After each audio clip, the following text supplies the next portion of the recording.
자, 지난 시간에서 상대방 보호제도 페이지 75페이지 상대방의 철회권과 거절권을 계속 이어서 진행을 합니다.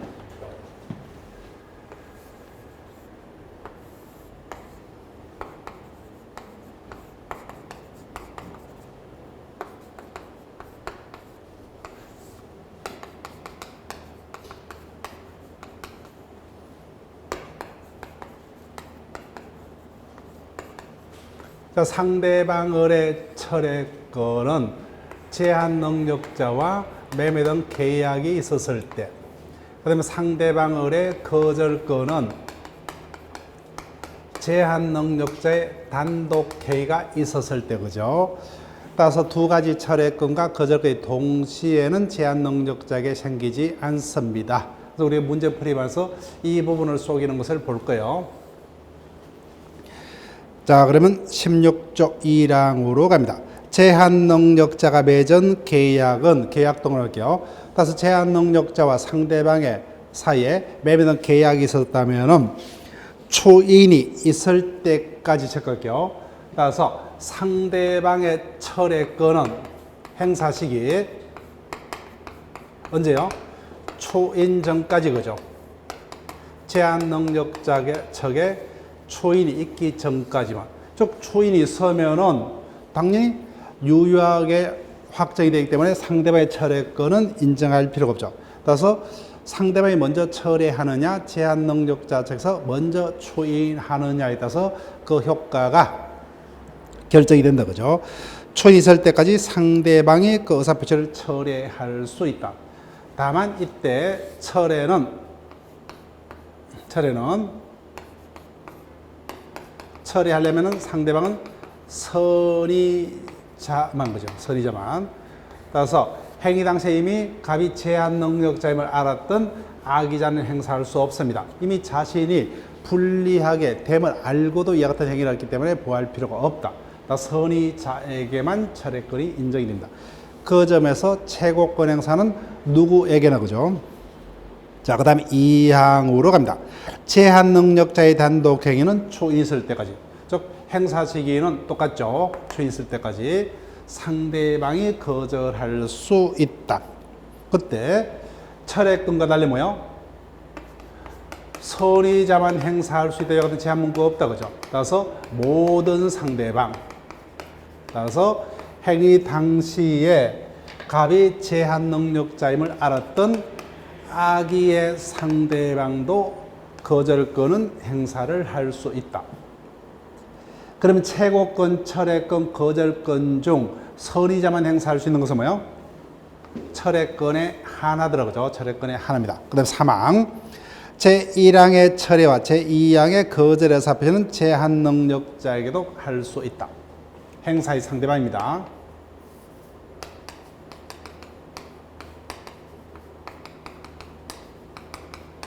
이와 같은 철회권과 거절권은 누구에게 행사할 수 있느냐, 그죠? 제한 능력자에게도 할 수 있습니다. 따라서 법정 대리인 뿐만 아니라 뭐요? 제한 능력자에게도. 그 점이 중요합니다. 앞에서 최고권 행사는 누구에게만? 능력자에게만, 그죠? 제한 능력자에 대한 최고는 뭐입니다. 근데 철회 거절은 상대방이 결정해서 철회하겠다, 그죠? 거절하겠다. 그 결과를 통보하기 때문에 법정 대리인뿐만 아니라 제한 능력자에게도 철회 거절권을 행사할 수 있다. 그 차이점을 기억하시고. 자, 그럼 본문은 볼 필요 없죠, 그죠? 다 설명이 됐기 때문에 여러분들이 한번 읽어보시고. 자, 그러면은 넘기시면은 76페이지. 상대방이 가지는 권리, 최고권, 철회권, 거절권 뭐요? 특히 비교되는 논점들을 부각시켜놨다, 그죠? 첫 번째, 누구에게 이와 같은 최고권 등을 행사를 해야 되느냐? 그 중에 최고권 행사는 뭐예요? 초인 여부를 판단해서 결정할 수 있는 능력자에게만 최고할 수 있다. 그렇지만 철회 결정은 상대방의 결정에서 그 결과를 제한 능력자 측에 단순히 통보하기 때문에 법정 대리인뿐만 아니라 제한 능력자에게도 철회권, 거절권 행사할 수 있다. 그런데 이와 같은 최고권, 철회권, 거절권을 행사하려면 상대방은 어떠한 자격을 갖춰야 되냐, 그죠? 그 세 가지 중 선의자만 행사할 수 있는 것은 뭐예요? 철회권의 하나고 나머지 채고권과 거절권은 모든 상대방이 되죠. 따라서 악의 상대방도 채고권, 거절권 행사를 할 수가 있다. 자, 이젠 마지막 논점이요. 17조입니다. 속임수에 의한 제한능력자 측의 취소권의 배제 제도입니다. 자, 볼게요. 갑이 제한능력자입니다. 그럼에도 상대방과 매매 등의 재산행위를 할 때 자신을 어떻게 속입니까? 능력자로 속인다, 그죠? 이런 자들에게도 취소권을 인정할 필요가 없죠. 또는 제한능력자 중 미성년자와 뭐요? 피한정 후견인은 법정 대리인의 동의가 있으면 스스로 매매 등의 행위를 이야기할 수 있죠. 근데 그런 자들이 법정 대리인의 동의도 없었음에도 불구하고 뭐요? 상대방과 이와 같은 매매 등의 행위를 함에 있어서 동의를 받은 것으로 속였다, 그죠? 그때는 취소권을 인정할 필요가 없다, 그죠? 따라서 우리 법은 제한능력자는 최대한 보호가 입법자의 태도이지만 이와 같이 상대방으로 하여금 자신을 능력자로 속이거나 뭐요? 법정 대리인의 동의가 있는 걸로 속이는 이와 같은 제한능력자까지는 우리가 보호할 필요 없다고 하죠. 그때는 제한능력자 측이 가지는 취소권을 뭐야? 박탈을 해버린다고 하죠. 그럼 취소할 수 없는 유효한 행위로 확정이 된다고 하죠. 자, 17조 1한 겁니다. 제한능력자가 속임수로서 자신을 능력자로 믿게 한 때에는 그 행위는 취소할 수 없다. 이양 미성년자나 피한정 후견인이 척할게요. 속임수로서 법정 대리인의 동의가 있는 거로 믿게 한 때도 제1항과 같다고 하죠. 취소 못합니다. 근데 2항에는 누가 빠집니까? 피성년 후견인은 빠졌다 그죠? 왜요? 앞에서 10조 1항 피성년 후견인은 법정 대리인의 동의가 있더라도 그 장에는 취소할 수가 있죠. 그래서 동의가 있더라도 취소할 수 있기 때문에 동의가 있는 거로 속이더라도 뭐요? 아무런 문제가 없죠. 그죠? 실제 동의가 있더라도 취소할 수가 있기 때문에. 자, 취지는 여러분들이 한번 읽어보시고. 자, 취지에서 둘째 줄 마지막으로 갑니다. 그래서 당연히 상대방은 제한능력자와 매매 등을 할 때 제한능력자 측에서 상대방을 쏘겠죠. 그럼 상대방은 당연히 뭐요? 그로 인해서 손해가 있으면 불법행위 책임 요건이 구비되면 뭐요? 제한능력자 측에 대해서 그로 인한 손해배상을 청구할 수 있고 뿐만 아니라 사기당해서 계약을 체결했기 때문에 사기를 해서 뭐요? 자신의 의사표시를 취소할 수 있는 건 당연하다 그죠? 근데 이와 별도로 우리 법은 제한능력자 측이 가지는 취소권을 박탈함으로써 상대방을 보호하는 제도를 여기서 두고 있습니다. 자, 그럼 요건 갑니다. 첫 번째, 제한능력자가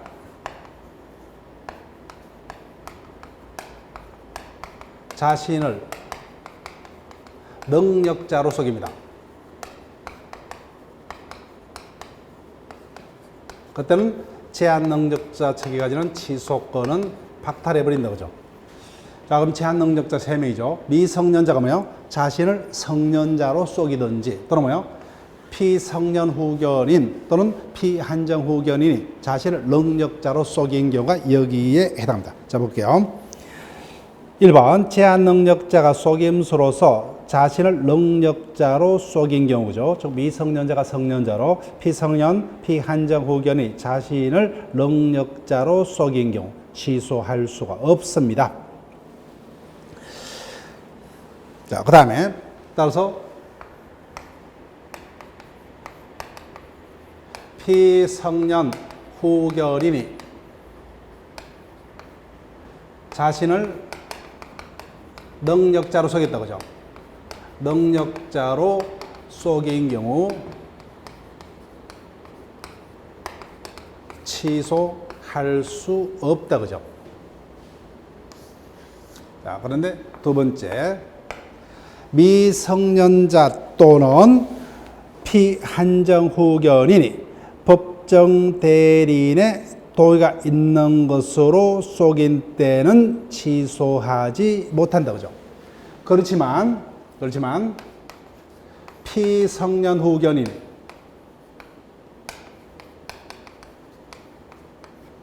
법정 대리인의 동의가 있는 거로 속였다, 그죠?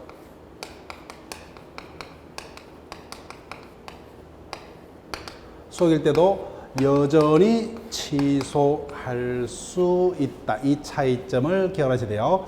즉 피성년 후견인의 경우는 10조 1항 법정 대리인의 동의가 있더라도 그 자에게는 취소할 수 있기 때문에 실제 뭐요? 동의가 있었어도 취소할 수 있기 때문에 동의가 있는 걸로 속여봐야 그에게는 아무 의미가 없다, 그죠? 따라서 피성년 후견인이 법정 대리인의 동의가 있는 걸로 취소할 때는 여전히 동의가 있는 걸로 속일 때는 뭐예요? 여전히 취소할 수 있다. 따라서 앞의 경우하고 여러분들이 구분하셔야 돼요. 첫 번째는 뭐예요? 피성년 후견인이 자신을 상대방으로 하여 어떻게 속였어요? 능력자로 속였습니다. 그때는 17조 1항에 의해서 취소권이 박탈이 됩니다. 그런데 두 번째는 뭐예요? 자신을 능력자로 속이지 않았다, 그죠? 자신은 여전히 피성년 후견인인데 동의를 받았다. 즉 실제 동의가 있어봐야 의미가 없기 때문에 이 경우는 17조 2항의 속임수에 해당되지 않는다. 그래서 이 두 가지가 이미 우리 시험에서 지문화가 되었습니다. 이 부분을 항상 구분하셔서 기억을 하셔야 돼요. 따라서 주의할 것은 피성년 후견인의 경우는 법정 대리인 동의가 있더라도 단독으로 법률에 할 수 없기 때문에 법정 대리인의 동의가 있는 걸로 속이더라도 여전히 취소할 수 있답니다. 자, 이제는 중량에서 빠져나왔어요. 근데 문제는 어느 정도 속여야 되느냐 겁니다. 자, 우리는 판례가 중요합니다. 판례하면 뭐요? 적극적 속임수만. 적극적 속임수만이 여기에 해당합니다. 적극적 속임수만이 취소권이 박탈됩니다. 저 예컨대 뭐요? 교과서 예를 보세요. 동의서를 적극적으로 위조한다든지 뭐요? 또는 생년월일을 적극적으로 조작한다든지 이런 경우만 17조의 속임수에 대해서 취소권이 박탈돼요. 그런데 적극적 반대가 뭐요? 소극적 속임수다, 그죠? 예컨대 교과서 예를 보세요. 말로서 성년자다, 그죠? 군대 갔다 왔다, 능력자다. 역시 말로서 속이는 같은 소극적 속임수는 17조의 속임수에 해당되지 않기 때문에 이런 경우 뭐요? 속임수가 아니기 때문에 여전히 취소할 수 있다. 그 양자의 차이점.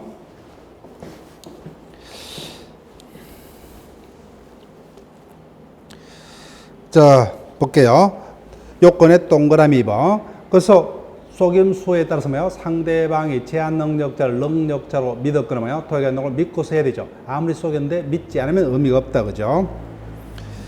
그 다음에 옆에 세 번째, 그 속아서 제한 능력자고 법률 행위를 해야 됩니다. 법률 행위를 한 번 없다면 문제 없죠. 그래서 박스에 사술의 정도에 따른 구분까지 설명했다, 그죠? 이 부분까지. 사술의 정도 보세요.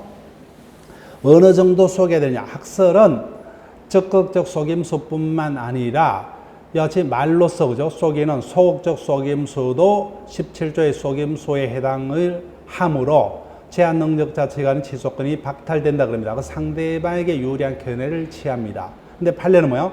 제한 능력자 측에게 유리하기 위해서 속임수의 범위를 좁힙니다.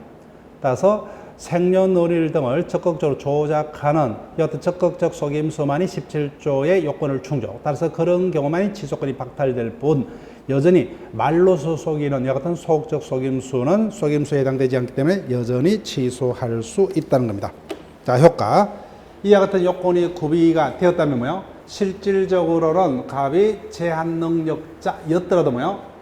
제한 능력자 측에서는 본인이 됐든 뭐요? 법정 대리인이 됐든 누구도 상대방과의 행위를 제한 능력자의 행위라는 이유로는 취소를 할 수 없습니다. 자, 그럼 문제를 확인을 합니다. 17세인 갑은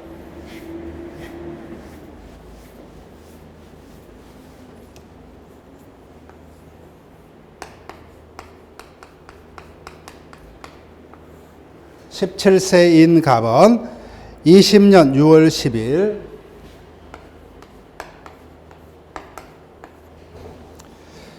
법정 대리인의 의뢰 동의 없이 자신의 노트북을 병에게 50만 원에 팔기로 계약을 체결했다. 옳은 것은입니다. 1번 갑은 성년이 되기 전에는 매매 계약을 취소할 수 없다. 취소 동안에 볼게요. 미성년자도 취소는 단독으로 유효하게 할 수 있다고 하죠. 예, 들었습니다. 그 다음 2번 법정 대리인은 갑이 성년이 되기 전에는 그 매매 계약을 추인할 수 없다. 자, 뒷부분에 하는 조합 문제요. 추인은 취소의 원인이 종료한 후에만 유효하게 할 수 있다고 하죠. 그렇지만 법정 대리의 능력자이기 때문에 언제나 추인할 수 있다고 하죠. 144조 2항. 따라서 법정 대리는 언제든지 추인할 수 있다. 따라서 이번 기출 문제는 종합적인 지문입니다. 그래서 앞부분과 뒷부분에 무효 취소 등에 관한 논점이 종합적인 지문 형태로 떴습니다. 그래서 여러분들이 이 부분은 다시 여러 번 반복을 하시고 3번 20년 6월 20일 병은 갑에게 매매 계약에 따른 추인 여박답을 촉구할 수 있다. 자, 20년 6월 20일입니다.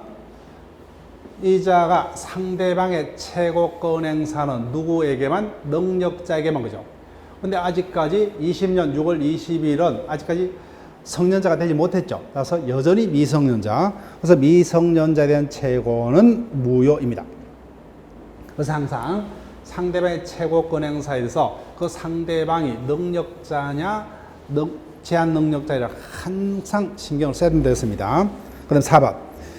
상대방 병이 계약 체결 당시에 미성년자임을 알았다. 그죠? 악의자죠. 악의자는 을에게 추인 여부 확답을 촉구할 수 없다. 촉구할 수 없다. 척할게요. 최고권은 악의자도 행사할 수 있다. 그죠? 선악 불문합니다. 달랐어요.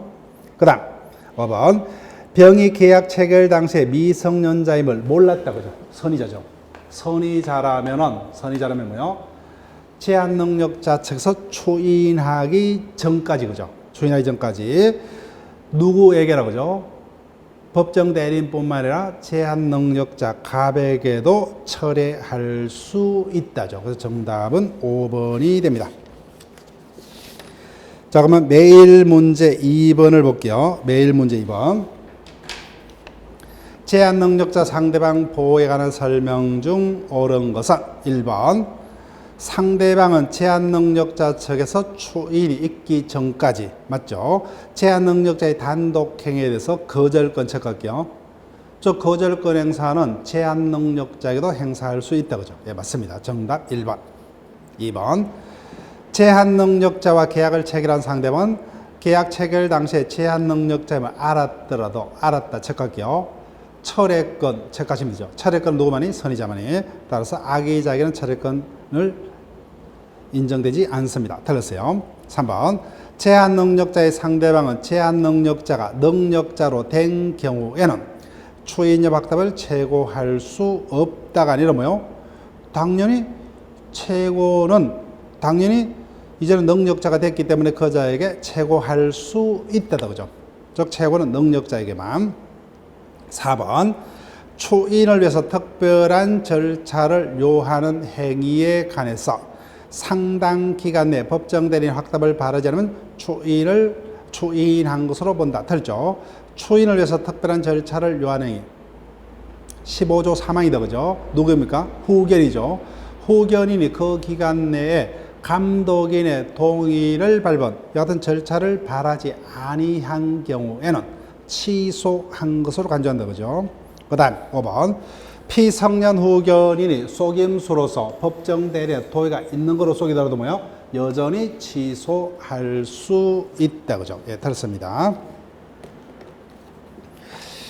자, 그럼 교과서 78페이지로 옵니다. 자, 주소에 관한 논점은 법조문 이상 그 이하도 아니라고 씁니다. 따라서 이 부분은 우리가 기본 이론 시간에 봤기 때문에 문제풀이반에서 확인을 하는 걸로 지나갑니다.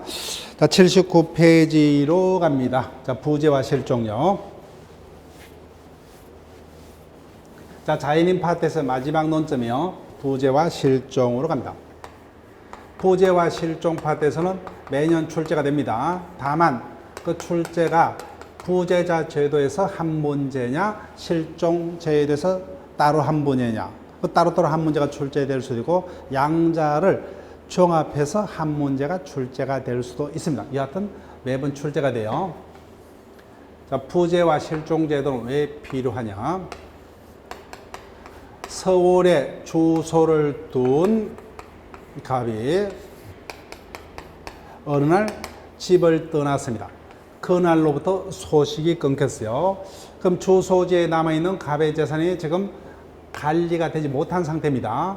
자연인의 권리 능력 소멸 사유는 유일하게 사망밖에 없죠. 따라서 이런 경우에 잔존 배우자의 재혼이라든지 상속인의 상속 등 여러 가지 곤란한 법적인 문제가 발생할 수밖에 없다. 따라서 이를 해결할 목적으로 우리 법은 1단계 조치로서 뭐요? 첫 번째, 부재자가 살아서 돌아오기를 기다리면서 그 자의 재산을 누가요? 국가가 대신 후견자적지에서 대신 관리를 한다 그죠. 이를 부재자 재산 관리 제도를 합니다. 그런데 이와 같은 1단계 조치를 영원히 끌고 갈 수 없죠. 종국적으로 잔존 배우자의 재혼 등의 길을 터주기 위해서 2단계 조치로서 뭐요? 일정 요건 하에 법원의 재판에서 그자를 뭐요? 실종 선고 재판을 통해서 그자를 사망자로 간주하면서 종국적인 해결책을 기합니다. 자, 총설 파트는 이와 같은 설명입니다.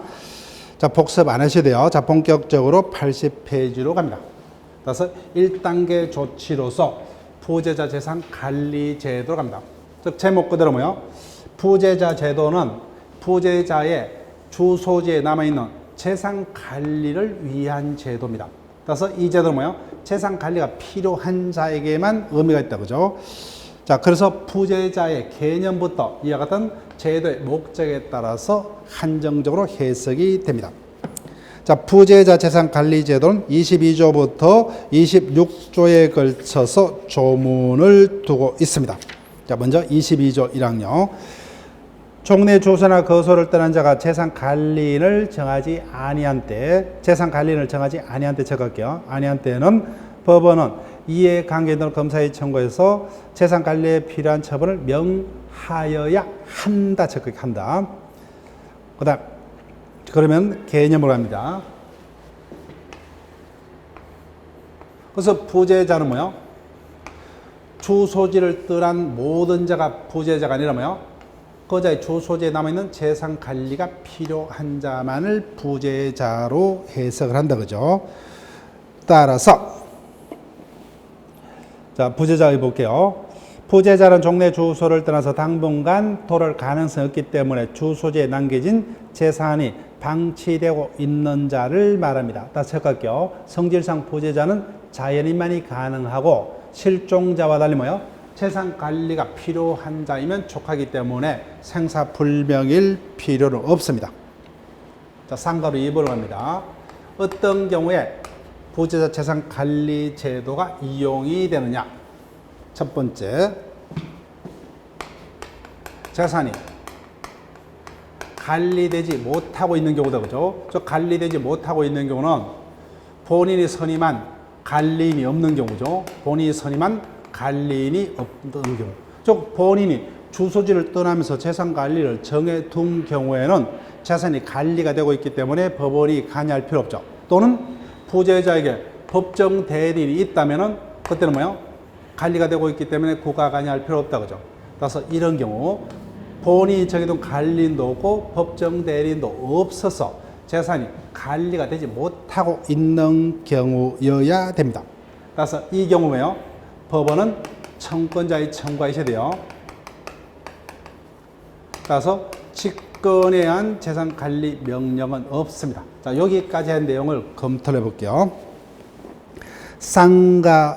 개요. 재산 관리 제도는 부재자의 재산 관리에서 인정되는 제도이므로, 따라서 잔류 재산이 관리가 되고 있는 경우는 국가는 관여 안 합니다. 그래서 우리 법도 뭐요? 부재자 스스로 관리인 등을 두어서 뭐요? 재산이 관리가 되고 있는 것은 국가는 원칙 관여를 하지 않습니다. 그래서 관리를 두지 않아서 뭐요? 재산이 관리되지 못하고 있는 경우에 한해서는 국가가 원칙적으로 관여를 합니다. 그래서 쌍가루 1번 부재자 스스로 관리인을 두지 아니한 경우, 동그라미 1번의 기업 부재자에게 재산 관리인 또는 법정 대리인도 없다. 한마디로 뭐예요?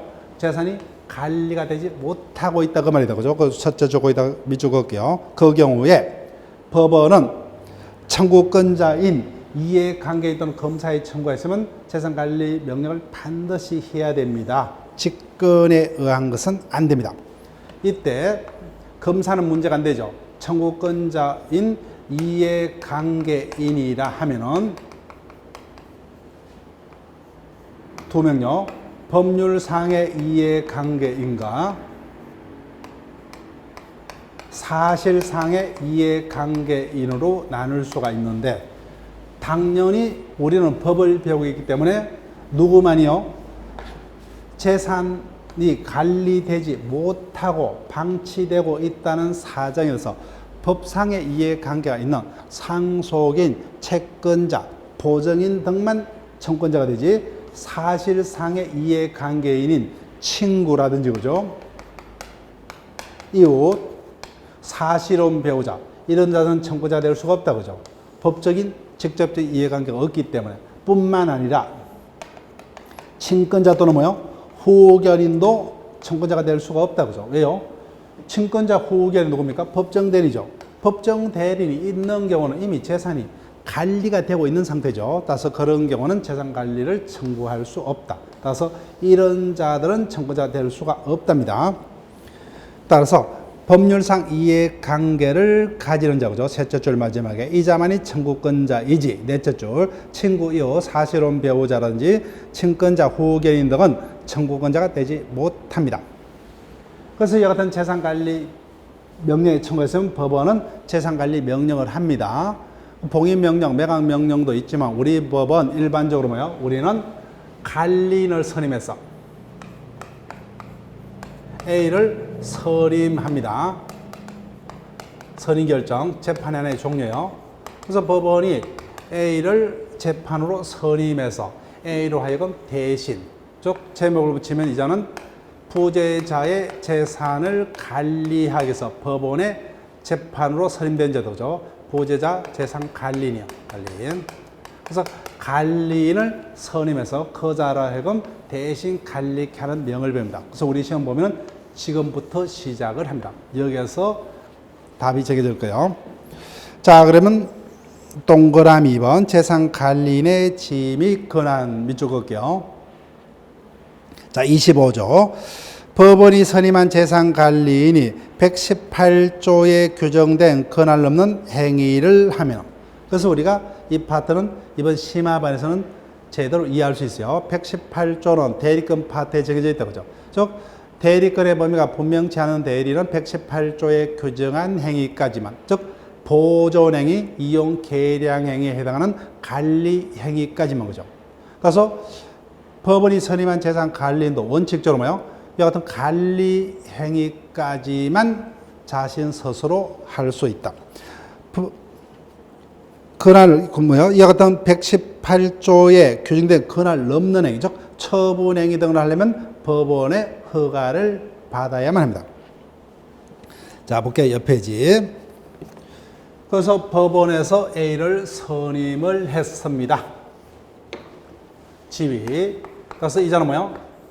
법원에 의해서 선임된 자이기 때문에 이미 대리인이 아닌 법정 대리인이다 그죠? 그래서 이 자는 언제든지 사임할 수 있고 법원도 언제든지 개임할 수도 있습니다. 자, 시험 문제는 지금부터입니다. 이 자의 권한 범위입니다. 금방 봤어요. 그죠? 이 자는 118조에 해당하는 행위, 즉 관리행위다. 그죠? 관리행위. 보존행위. 보존행위는 무제한적, 이용, 계량행위는 대리의 목적인 물건이 뭐예요? 성질 등을 병치 않는 범위 내에서만 그죠? 따라서 관리행위까지는 법원의 허가 필요 없이 자유로이 할 수가 있습니다.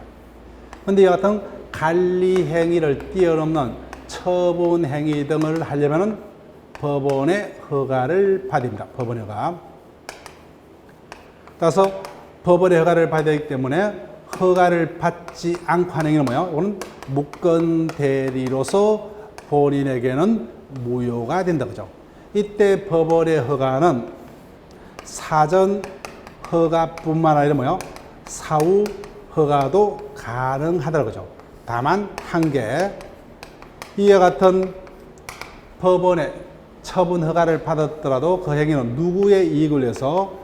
본인의 이익을 위해서. 그죠? 부재자 본인의 이익을 위해서. 따라서 본인의 이익과 무관한 용도로 처분했다면 그때는 본인에게는 무효이다. 그죠? 자, 여기까지를 여러분들이 반복하셔야 돼요. 자, 기억. 법정 대리인이라고 체크하시고, 그 다음, 니은 체크하세요. 부재자 재산 관리는 관리 행위까지는 자유로이 할 수 있다. 근데 처분 행위 등의 행위를 함에 있어서는 법원의 허가를 받아야 되고, 허가 없이 하는 행위는 무권 대리가 됩니다. 그 다음에 디귿. 허가는 뭐야? 사전, 사후 허가 모두 가능합니다. 다만 한 개. 법원의 처분 허가를 받았더라도 뭐야? 본인의 이익을 위해서, 따라서 본인의 이익과 무관한 용도로 처분했다고 하죠. 따라서 타인의 채무를 보증하기 위해서, 담보하기 위해서 부재자의 재산의 저당권을 설정하는 행위 등은 법원의 허가가 있더라도 본인에게는 무효가 됩니다. 자, 그럼 일단 중요한 권한의 범위를 일단 빠져나왔어요. 따라서 여기서 답이 1차적으로 정해질 겁니다. 자, 그 다음에 재산관리인의 권리와 의무. 지금부터는 지문하는데도 웬만하면 답을 안 할 거예요. 자, 조문 볼게요. 24조의 1항. 법원이 선임한 관리인은 관리할 재산 목록을 작성을 해야 된다고 하죠. 즉, 재산 목록 작성 의무가 있고, 2항. 법원은 그 선임한 재산 관리인에 대하여 부재자의 재산을 보존하기 위해서 필요한 처분을 명할 수 있다. 그 어떤 법원의 처분 명이 있으면 그에 따라서 처분할 의무가 있습니다. 자, 그 다음에 26조로 갑니다. 1항. 법원은 그 선임한 재산 관리인으로 하여금 재산의 관리 및 반환에 관해서 필요하면 뭐요? 상당한 담보를 제공하게 할 수 있답니다. 있다 체크할게요. 따라서 담보 제공 의무는 법원이 명한 경우면 발생을 합니다. 그 다음 2항. 법원은 그 선임한 재산 관리인으로 하여금 상당한 보수를 지급할 수 있다. 부재자의 재산으로부터. 자, 권리할게요.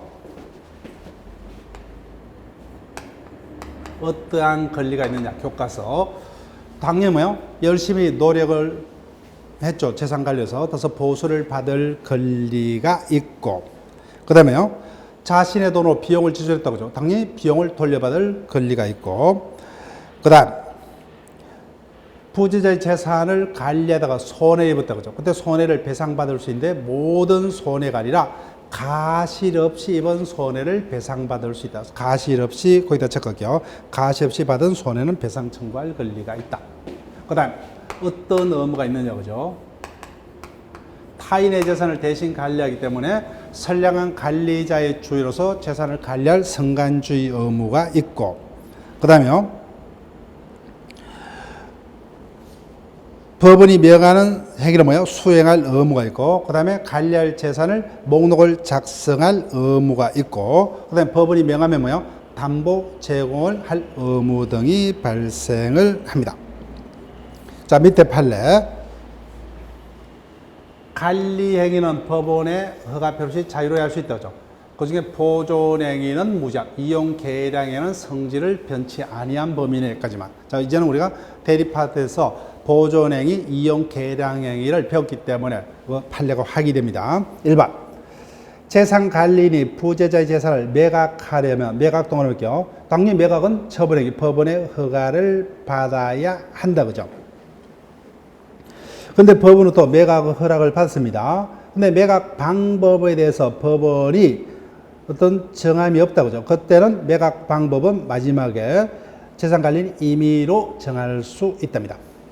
자, 그 다음에 임대료 청구, 불법에 의한 손해배상 청구 체크할게요. 부재자의 재산을 타인에게 뭐예요? 임대하고 차입을 받는다고 하죠. 이용행위죠. 그 다음에 부재자의 재산에 대한 불법 행위가 있을 때 그 불법 행위자에 대한 손해배상을 청구하는 행위는 보전행위죠. 따라서 이런 것들은 관리행위에 속하기 때문에 결론 마지막 줄 법원의 허가를 요하지 않는다. 그죠? 거기 체크하시면 되죠. 자, 그 다음에 3번 판례요. 부재자 재산 관리인이 매각 허가를 받은 재산을 체크해요. 일단 매각 허락을 받죠.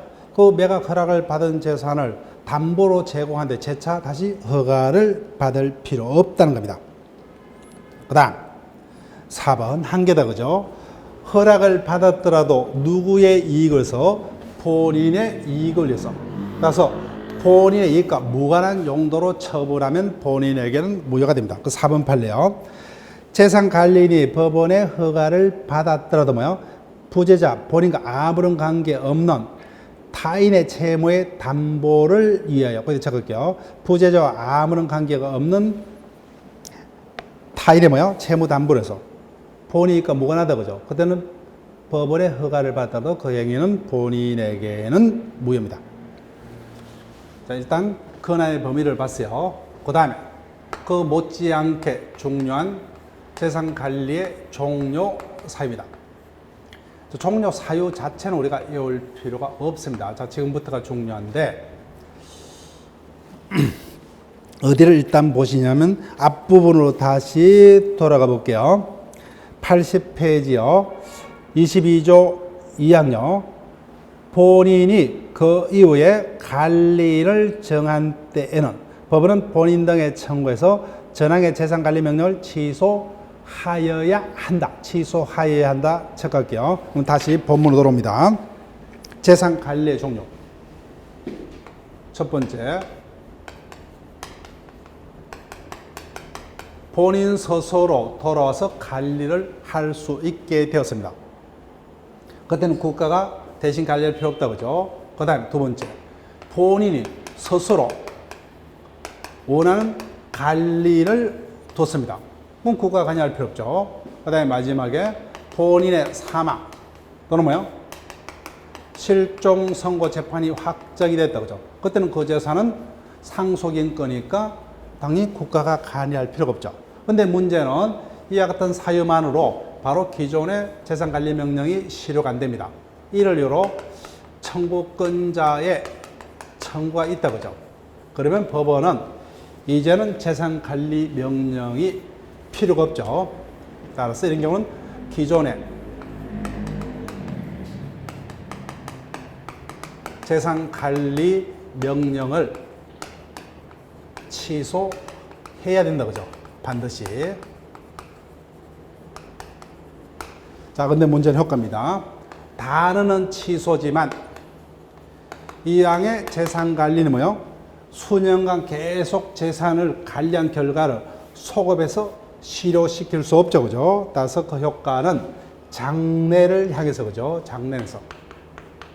따라서 이왕의 재산 관리행위는 그대로 유효합니다. 자, 여기까지 확인해 볼게요. 종료 사유는 따로 외울 필요 없고, 니은, 처분 명령의 취소 제목 체크하시고, 이 사유에서는 법원은 본인 등의 청구에서 종전의 재산 처분 명령을 취소하여야 한다. 이때 취소 효과는 장래를 향해서만 효력이 있다고 일단 밑줄 그으시고, 자, 그러면 이제는 뭐요? A가 필요 없죠. 따라서 법원은 부재재산 관리인이 필요 없기 때문에 선임 결정 뭐요? 취소하는 재판을 하겠죠. 그죠? 이제는 재산 관리가 필요 없기 때문에 선임 결정 취소 재판을 합니다. 그러면은 관리인의 권한 소멸시기입니다. 관리인의 권한의 소멸시기. 따라서 이자의 권한은 법원의 재판으로부터 생겼고, 이자의 권한도 뭐요? 박탈하려면 법원에 또 다른 선의결정 취소 재판이 있어야 되죠. 그 취소 재판이 있으면은 그때부터 뭐요? 장래를 향해서 권한이 소멸한다. 그죠? 따라서 아무리 재산 관리 명령의 종료 사유가 생겼다라도 뭐요? 이를 이유로 선임 결정이 현실적으로 뭐요? 취소가 되지 아니하는 한 관리인의 권한은 그대로 남아있다. 그죠? 선임 결정이 취소가 되었다면 뭐요? 그때부터 장래를 향해서 그죠. 항상 선임결정 취소가 있어야 된다는 문구하고 그 효과를 기억하시면 돼요. 자, 판례 볼게요. 1번. 재산관리인으로서 권한초과 행위를 허가를 받고 그 선임결정이 취소되기 전, 선임결정 취소되기 전 적할 경우 선임결정이 취소되기 전까지 여전히 권한자죠. 따라서 선임결정 취소되기 전에 권한범위에서 행한 행위는 유효합니다. 따라서 나중에 뭐예요? 그 행위가 실질적으로는 실존기간 만료 후에 이루어졌더라도 뭐예요? 즉 상속인의 재산에 대해서 이루어졌다 하더라도 상관없던 거예요. 즉 이자의 권한은 선임결정 취소되기 전까지는 그 권한이 유효하기 때문에 그 모든에게는 유효합니다. 누구에게나. 그 다음 2번. 법원이 선임한 재산관리인이 부재자의 사망을 확인했더라도 뭐요? 다시 체크할게요. 선임결정이 취소되지 않느나. 즉 아무리 뭐요? 위와 같은 종료 사유가 생겼더라도 이를 요로 뭐요? 법원에서 선임결정 취소 재판이 있어야만 비로소 그때부터요 권한이 소멸합니다. 따라서 확인했더라도 선임결정이 취소되지 아니하느나 뭐요? 관리인의 권한은 그대로 존재합니다. 그래서 효과 선임결정이 취소되더라도 뭐요? 그 효과는 장래행에서 따라서 그 이전의 모든 행위는 유효합니다. 그래서 3번 판례는 여러분들이 다시 한번 읽어보시고 자 그래서 이와 같이 뭐요? 원칙적으로 재산이 관리가 되지 아니한 경우만 원칙적으로 국가가 관여를 합니다. 쌍가로 3번요. 그 스스로 관리인을 두고 떠났습니다. 본인이 A를 선임해서 재산을 관리하도록 권한을 맡기고 떠났어요. 자 그럼 이자는 뭐요? 본인으로부터 선임됐기 때문에 임의 대리이다. 그죠? 임의 대리이고 이자의 권한의 범위도 누가 결정해 줍니까? 본인이 결정해 준다. 그죠? 자, 여기까지 읽어볼게요. 23조요. 부재자가 재산관리인을 정한 경우에 부재자의 생사가 분명치 아니한 때에는 법원은 관리인 등의 청구에서 재산관리인을 개임할 수 있다. 재산관리인을 개임할 수 있다. 여기 밑줄 꺼볼게요. 자, 내용을 합니다. 원칙. 본인이 관리인을 둔 경우 그간은 원칙 관여치 않습니다. 이자는 뭐요? 본인에서 선임됐기 때문에 본인의 임의 대리인이고 그 다음 그자의 권한 범위도 뭐요? 본인과의 어떤 계약 등에서 결정이 됩니다. 따라서 그 권한 범인의 행위에 대해서는 법원의 허가를 받을 필요가 없습니다. 다만 예외적으로 국가가 관여합니다. 어떤 경우에 관여를 하느냐 볼게요. 다시 22조로 돌아가 볼게요. 80페이지 1항 종래 주소 등을 떠난 자가 관리인을 정하지 않을 때는 법원은 이해관계 등에 청해서 재산관리에 필요한 처벌을 명하여야 한다. 두 번째 문장 본인의 부재 중 관리인의 권한이 소멸한 때도 뭐요? 본인 등의 청구가 있으면 재산관리에 필요한 처벌을 명하여야 합니다. 자, 다시 본문 돌아올게요. 그래서 갑이 뭐요? A에게 5년간 내 재산을 맡아달라고 그죠. 근데 이미 6년 차가 되었습니다. 그러면 본인이 저기도 관리인의 권한은 이미 소멸했다 그죠. 그다음 관리인이 없는 상태가 됐죠. 이와 같이 본인의 부재 중 관리인의 권한이 소멸한 경우 그때는 다시 청구자의 청구에서 재산관리 명령을 합니다. 그래서 법원에서 재산관리인을 선임해서 다시 관리케 한다 그죠. 그때는 지금까지 배웠던 내용과 똑같습니다. 두 번째 줄 아직까지 뭐요? 이자의 권한이 남아 있습니다. 남아 있어요. 그런데 이자를 선임해두고 뭐요? 외국에 있으면서 수시로 전화 등을 통해서 재산관리인의 재산관리를 뭐요? 감독을 하고 있다. 근데 어느 날 여행 갔다가 생사가 분명치 않게 바뀌어서 그때는 감독 가능성이 없어진다. 그죠? 두 번째, 본인의 생사가 분명치 않게 된 경우죠. 그때는 본인이 선임한 관리인을 법원이 청구자의 청구에서 개임할 수 있다. 그죠? 개임할 수 있다죠. 2, 3조. 개임하여야 한다가 아니죠. 개임하면 당연히 법원에서 선임된 재산관리, 지금까지 배웠던 그 내용이 그대로 진행이 됩니다. 그런데 문제는 마지막 줄 밑줄을게요. 개임하지 않고 뭐요? 이 경우에 유임한 채 뭐요? 감독만 할 수도 있답니다. 시험 문제는 지금요. 유임을 했지만은 종전에 법원이 감독을 하기 전에는 임의 대리인이었습니다. 근데 이제는 법원에서 감독하기 때문에 이자의 신분은 뭐요? 법정 대리인으로 바뀌었다. 따라서 권한의 범위도 뭐요? 당연히 관리행위까지만, 처분행위 등은 법원의 허가를 받아야 합니다. 그래서 니은에다 ချက်것이고, 주의할 것은 종전에 본인이 선임한 관리인이 유임이 되었더라도 이제는 그자의지가 법정 대리로 바뀌었기 때문에 관리행위까지는 자유지만 처분행위 등을 하면 법원의 허가를 받아야 합니다. 자, 그 다음에 밑에 판례요. 여기입니다. 본인이 선임한 관리인이 본인의 재산을 매각할 수 있는 권한까지 관리인에게 맡겼다 그죠. 그럼 재산 매각에 대해서도 법원의 허가를 받을 필요 있다 없다? 없다죠. 자, 문제 볼게요. 부재자에 관한 설명으로 탈해서 부재자는 자일인만이 가능하다 그죠. 따라서 법인은 부재자에 해당되지 아니한다. 2번 법원이 선임한 재산 관리는 뭐요? 법정 대리인이다 그죠. 법정 대리인. 그 다음 3번 법원에서 재산 관리인이 선임된 후에도 부재자는 스스로 관리인을 정할 수 있다 뭐죠. 또 자기가 원하는 관리인을 정할 수 있죠. 그 다음 4번 재산 관리인이 법원의 처분 허가를 얻어 부재자의 재산을 처분한 후 그 허가 결정이 취소가 된 경우, 취소 ချက်것이요. 취소되면 처분행위는 소급해서 효력을 잃는다. 즉 법원의 재산관리 처분 허가가 취소되더라도 뭐요? 이는 장래를 향했으면 그죠? 예, 정답 4번입니다. 그 다음에 5번 법원에서 선임된 재산관리인이 있는 경우 부재자 본인을 상대로 한 공시송달은 그 효력이 인정되지 않는다. 맞습니다. 근데 5번 질문은 굳이 외울 필요는 없습니다. 그때는 뭐요? 관리인에게 송달을 해야 됩니다. 자, 여기까지 하고 쉬었다가 실종제도 이하로 계속 진행을 합니다.